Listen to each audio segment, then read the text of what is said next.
उन्होंने अपनी आस्तीन में सांप नहीं पाले हुए हैं। हमारे आस्तीन में इतने सांप हैं कि हम अपने घर के सांपों से लड़े कि बाहर के दुश्मनों से लड़े। कलमा जानते हो, कलमा पढ़ो। कलमा नहीं पढ़ पाए, वस्त्र उतार करके, लिंग देख करके ये निर्धारित किया गया कि ये हिंदू है और हिंदू देख करके मारा गया।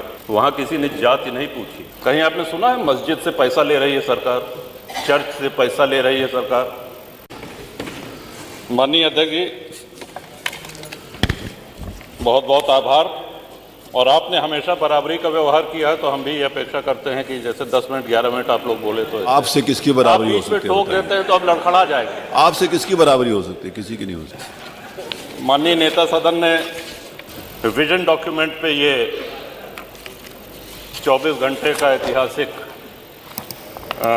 चर्चा करा करके ये पूछना चाहा है हम सभी लोगों से। माननीय प्रधानमंत्री मोदी जी का एक सपना है कि 2047 में जब हमारा देश अपनी आज़ादी के 100 वर्ष पूरे कर रहा हो तो हमारा देश कैसा दिखना चाहिए, हमारा देश कैसा होना चाहिए, इस विषय में उत्तर प्रदेश विधानसभा के माननीय सदस्यों की क्या राय है, क्या सलाह है, इस निमित्त ये विशेष आह्वान किया गया है। श्रीमान, कल से हम सभी लोग देख रहे हैं, बहुत से माननीय सदस्य तो इसमें ऐसे बोल रहे हैं जैसे ये बजट पे बोल रहे हों या धन्यवाद प्रस्ताव के विरोध में बोल रहे हों।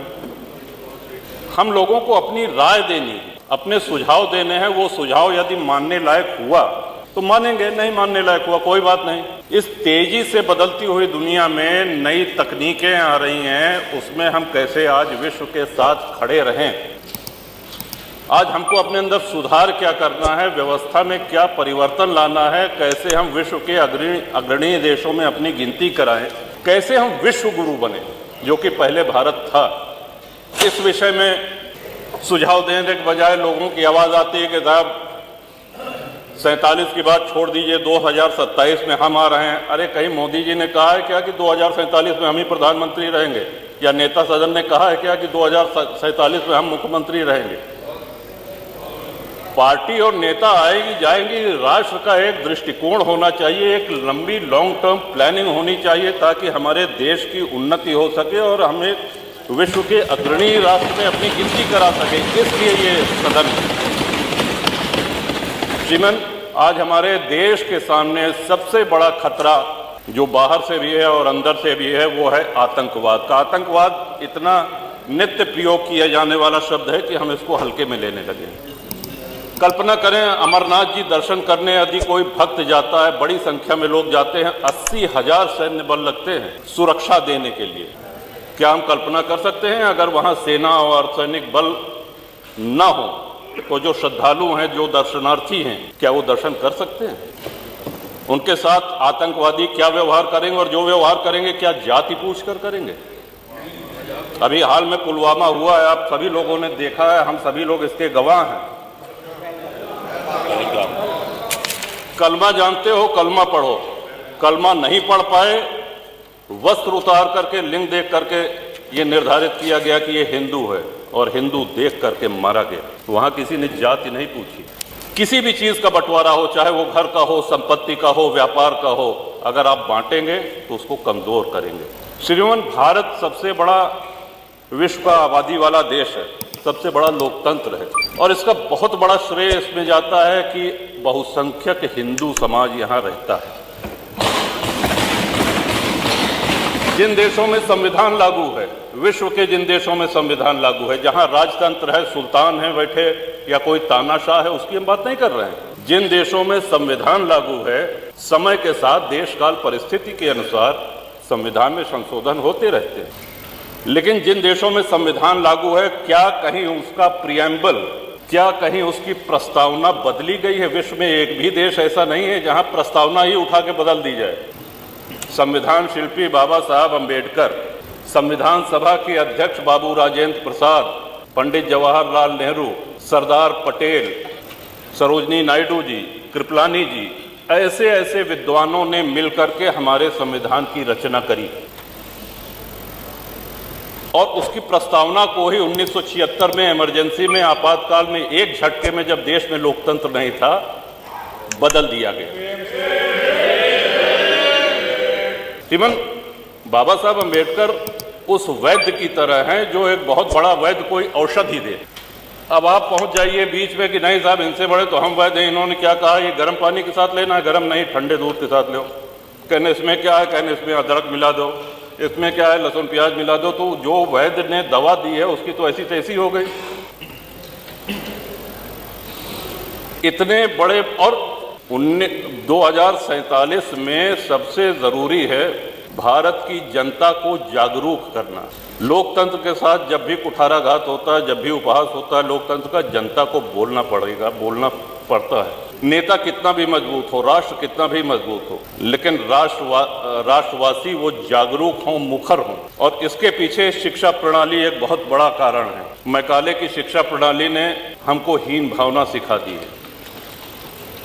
आज हमारे गुरुकुल बंद हो गए। धीरे धीरे ये प्रयास हो रहा है कि हमारा गौरवशाली इतिहास आज हमारे बच्चों तक पहुंचे, और उसके लिए इंटरनेट जैसी कई सुविधाएं उपलब्ध हैं। श्रीमान भारत में लगभग हर प्रमुख धर्म का व्यक्ति रहता है। हिंदू हैं, मुसलमान हैं, सिख हैं, ईसाई हैं, लेकिन किसी भी जैन हैं, किसी भी अन्य धर्मानुयायी के धर्म स्थल से पैसा नहीं लिया जाता है। कहीं आपने सुना है मस्जिद से पैसा ले रही है सरकार, चर्च से पैसा ले रही है सरकार? लेकिन 4 लाख के ऊपर हिंदू मंदिर ऐसे हैं जो सरकारी नियंत्रण में है और सरकार चढ़ावे का पैसा उनसे लेती है। जो भक्त जाता है, जो दर्शनार्थी जाते हैं, वो ईश्वर के प्रति अपना समर्पण करते हैं। सरकारी नियंत्रण मंदिरों पर से हटना चाहिए। आपके माध्यम से, इस सदन के माध्यम से अपनी ये बात पहुंचाना चाहेंगे श्रीमान। और हमारा स्पष्ट मानना है, लोगों ने जापान की तुलना करी कि साहब जापान कभी किसी का गुलाम नहीं रहा, और जापान हो, यूरोप के कई देश हों, उनके साथ सबसे बड़ा फायदा जानते हैं क्या है? उन्होंने अपने आस्तीन में सांप नहीं पाले हुए हैं। हमारे आस्तीन में इतने सांप हैं कि हम अपने घर के सांपों से लड़े कि बाहर के दुश्मनों से लड़े। आपका इशारा हो गया श्रीमान, 2 मिनट। बहुत अच्छे हो, इशारा समझते हो।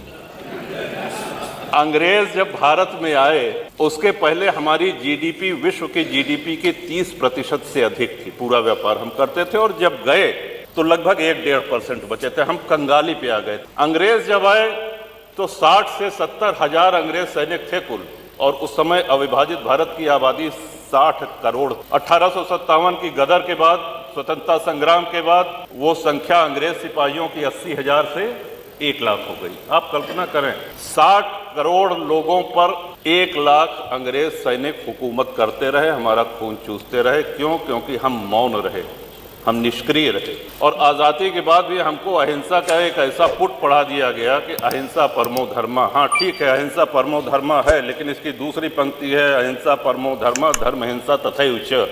इन्हीं शब्दों के साथ आपका आभार व्यक्त करते हैं श्रीमान। और कुंभ की चर्चा आई तो कुंभ में मैंने प्रवास किया श्रीमान। देश विदेश में कुंभ की चर्चा हुई, प्रशंसा हुई, और एक छोटे से छोटे सफाई कर्मी से लेकर के बड़े से बड़े अधिकारी ने अपनी पूरी ऊर्जा लगा दी। मैं समझता हूं कि इतने बार तुम माननीय नेता सदन गोरखपुर नहीं गए होंगे जितनी बार प्रयागराज गए हैं। सुबह न देखा न शाम देखा, हमेशा पहुंचते रहे। और अद्भुत व्यवस्था, 60 करोड़ के ऊपर श्रद्धालुओं ने पतित पावनी मां गंगा में स्नान किया। इतना बड़ा जमावड़ा सनातनियों का, लेकिन कहीं ये नारा सुनने को मिला कि साहब इस मजहब के, इस धर्म के लोगों को हम नहीं रहने देंगे। कहीं किसी दूसरे धर्म, किसी दूसरे मजहब के किसी धर्म स्थल को कोई नुकसान पहुंचाया गया? एक नारा कहीं लगा? यही सनातन की, यही हिंदू धर्म की महानता है। और श्रीमन, भारत इसीलिए धर्मनिरपेक्ष राष्ट्र है क्योंकि हिंदू बाहुल्य है, सनातन बाहुल्य है। हम 2047 में विजन में जो योगदान देना चाहते हैं, हम इस महान सदन के आदरणीय सदस्यों के माध्यम से जो सलाह पहुंची है, उस सलाह में अपनी अंतिम एक बात अवश्य जोड़ना चाहेंगे कि कृषि भूमि हमारे देश में कम हो रही है। नगरों का, गांवों का निर्माण हो रहा है, प्लॉटिंग हो रही है, सड़कें निकाली जा रही, हमारी आबादी बढ़ रही है, लेकिन हमारी कृषि भूमि में कमी हो रही है। इस चिंता को भी ध्यान में रखें, और इस सदन के माध्यम से माननीय जो नीति निर्धारक हैं, जो केंद्र में बैठे हैं, आदरणीय प्रधानमंत्री जी, वो भी अवगत हों। आपने अवसर दिया, बहुत बहुत धन्यवाद।